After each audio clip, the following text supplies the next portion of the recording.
A driver died after crashing a car into the exterior gate of the White House late Saturday, the US Secret Service said. Shortly before 10:30 p.m., a vehicle traveling at a high speed collided with an outer perimeter gate on the White House complex, the service said in a statement on X. The Secret Service, along with the police and the fire departments of the District of Columbia, have launched an investigation into the fatal crash, according to Secret Service spokesman Anthony Guglielmi. He added there was no threat or public safety implications.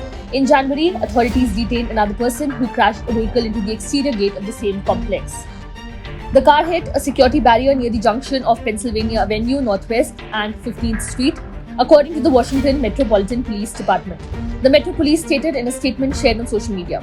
At this time, the incident is being investigated only as a traffic crash by MPD's Major Crash Investigations Unit.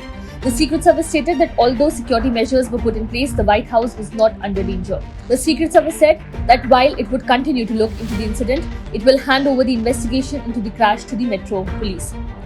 The Secret Service said that while it would continue to look into the incident, it will hand over the investigation into the crash to the Metro Police.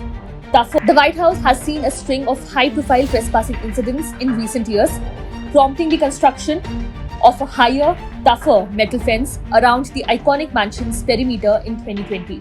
Authorities nabbed another guy in January after he rammed his vehicle into the White House's external gate.